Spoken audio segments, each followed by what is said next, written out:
Welcome back to Apex Alchemy. Today we got a K-bar out of the TDI series. I picked this up on the secondhand market. We had this little TDI, which, I mean, this Hellfire is pretty little too, but it's bigger than that. It's bigger than that. Paired up against the size of the possibly the best-selling, best-performing Ozark Trail, right? knife of all time. Period. So Ozark Trail, very rare. Not sure you can get them when they were brand new. You could get it for about $4.50. But that is the one that has cut you the. Yes, that was a worst. nasty ass cut. Yes, it was. Yeah, it was. It was deep and thin. Deep and thin. That's right. That's right. But I picked the Hellfire up on the used market. Oh, I guess it ain't hurt nothing up there. But I had made the remark that when we picked up the Viper Storm, that was the only production Hinderer that I'd ever seen with a horse on it. Then I saw one of these for sale on eBay cheap. So that's not the sheath for that. So I scooped it up. It doesn't have an edge on it. It doesn't look like it's been used much, but that's a Hinderer thing I hear. You know, it's just they dull fast, huh? Or they don't come sharp, Oh. or whatever. The grind is definitely not symmetrical. I don't know if you guys will be able to see this. Let's see what we can do.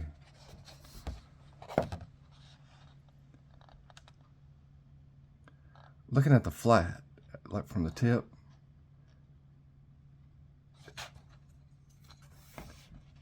you got completely different grind angles. Like one on this side of the tip is much wider, like a much taller edge, and then when it gets to the point of the recurve, It's real narrow. it's real narrow. Barely see it.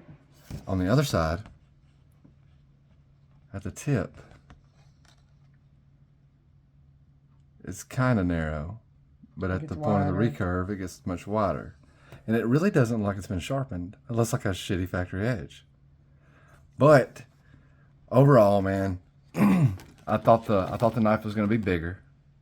It's not, but it fits really well. You know, I mean, it's a 3.5 inch blade, and you know, like, so it's about the same size as a lot of the folders that I'll carry. What's this? That's probably closer to a 0562. Now, as far as size for size, it's not. But like the blade may be a little misleading because they're probably calling all this behind the plunge grind a blade as well. Like if they're calling everything up to that handle a blade, and they probably are. Then yeah, the cutting edge is much less. That's right. The cutting edge on this knife is like they didn't have it. Oh.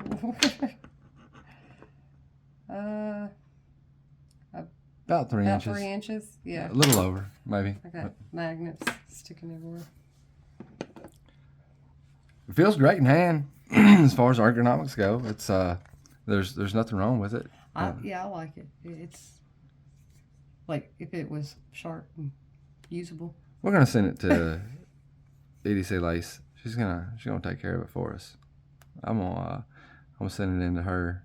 Like she says, she's pretty good at recurves, so we'll send it in to her and see what she can do for it. But I mean, these things are cheap. Like even if you have to, I mean, like especially for a USA made. It's a USA made K-bar. I think it's the only TDI in the lineup. There's like 5 or 6 different ones. Excuse me. That is a USA made. I think the rest of them are made in Taiwan. I could be wrong about that. Correct me in the comments. That's totally cool. Every one that I've looked into has been made in Taiwan except for this model. They also have the Hinderence. The only difference is like the Hinderence doesn't have the recurve. It's got a regular Tonto blade. I don't know if it's a Tonto. I think it's just like a Warncliffe, Okay. like a very straight edge. But I don't see many of those online. In fact, I haven't seen any yet. But the number of this one's 2486. The Hinderance is a 2485. Okay. The same length, same blade length, same steel. For any ladies looking, this is how much room is like left when it's in my hand. So it's plenty size for me. I personally appreciate that harpoonish thumb, print that they give you with the jimping and all that stuff. It feels natural. It does. Your thumb rests in it naturally. I would say that if they would have given me a choil here, like a forward choil, that it would be even better. I don't mind doing that right now because this edge ain't cut nothing. It wouldn't shave skim milk. Skim milk. But anyway, man, I don't. We can go over some numbers. What is this? Okay, 7.25 inches overall. It's got a 3.56 inch blade. It's made out of 1095 Crovan, which means Chromium and vanadium have been added to the 1095. It's got a Tonto blade, 0.19 inch blade thickness. It is a hollow grind. It's 4.5 ounces. So it's actually, for a smaller knife, got some weight. It's got some good weight to it, but it's got a good balance point too. Right. The Zytel handle. Yeah. Designer Rick Hinderer, USA made, and polymer sheath. It's got a polymer sheath. Yep. and a lot of people complain about the sheath. I understand why. You can't pull it out. It's like it comes out easy if that button is activated. But like people are complaining because they can't get it out in reverse. And man, I don't know why they would want to get it out in reverse anyway. All right. Like this? Yeah. Yeah. It doesn't strike me as a reverse. No, I don't know. Anyway, it's real easy. The right way. But I mean, you discard the sheath. It's $100 USA made K bar. It's designed by Hinderer. It's $100. It's I'm not saying you can't get, like, I think the Speed Goat from Montana Knife Company is 5 times the knife of this, and it's not 5 times the price. Right. But what does $99 get you anymore, really? So if it's something you're looking at, barely a tank of gas. and there's several on the second hand. I picked this one up off of eBay for like $50. Yeah. It's no love lost, no regrets or anything. I don't know if it'll get use. It definitely won't get used for what it's designed for, which is like self-defense. One thing about this that I do like about the sheath is I've handled some sheaths that were really hard to like get the knife out of. Oh yeah. And so like if you had this on the pants belt loop or whatever, or belt waistband, like instead of pulling and tugging, like struggling to get the knife out, that button, like I actually like it because it actually has like an it eject. pops it out. Yeah. It does have. You're like not going to be struggling pulling on your pants and everything else. Well, you can feel it. Yeah. When your hand's on it, it just kind of. Yeah. Kind of make me out to be a liar on that eject because it like felt like it was kicking it out a little bit. Yeah, it does when your hand's on it. Yeah, but it's not automatically doing it. No.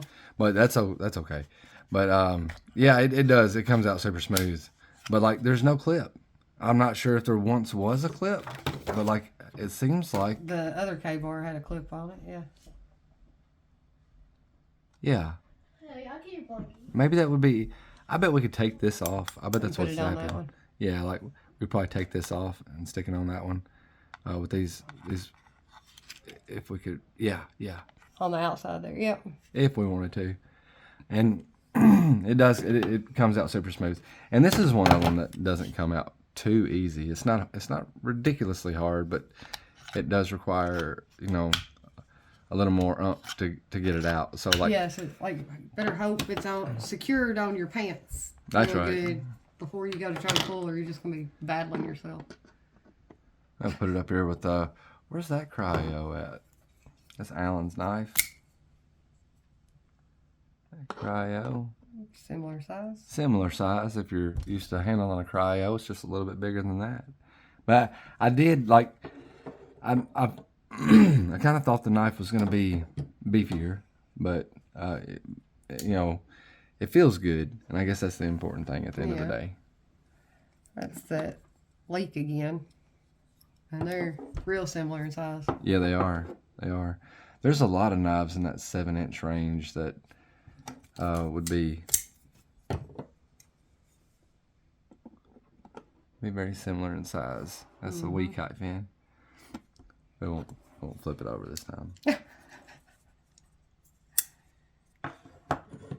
But you got any final thoughts? I personally like if it was sharp and usable like it. It will be. I wouldn't see a reason why I wouldn't carry it with me out in the woods somewhere. Yeah, you know, like small task type things. Yeah. Yeah, I'm with you on that. I mean, the 1095 seems to be a pretty good outdoor knife. I think I got a little bit of rust here. Yeah, on the K. On the on the K and the A. I'm not sure if that's rust or if it's like. I noticed that too. I'm not sure. Maybe able to get some like copper. It does feel like laser etching, so that could be the bare steel, and if it is, it could have got rusty. Yeah. Not a Kind huge of thought deal. it was. It's almost like a chip in it Yeah, from the side here, it may be. like a chip in the coating or whatever. Tell you what, I may make some scales for this. Uh-oh.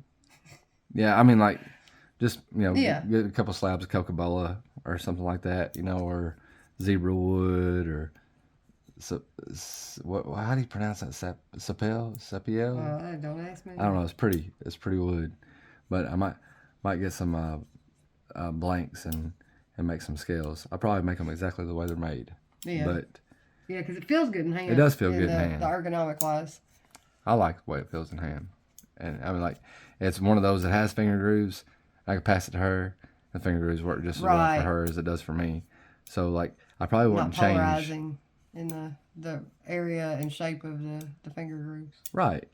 So I'll probably just duplicate some scales out of wood. Make it look a little... I like that real light stripey one that I sent you, whatever that was. I don't even remember the name of it. There's so many of those exotic woods out there. Yeah. It was really pretty, though. Yeah. Well, let's start 10-minute video. Okay. Well, time to shut up then. All right. We cover everything? I think so. I think we got everything covered. If there's any questions... Unless they want me to demonstrate the self-defense on you. Oh, no, they don't. We got like 3 people that want to see that. And they need to subscribe to somebody else. You guys have a good one. We'll catch you on the flip side.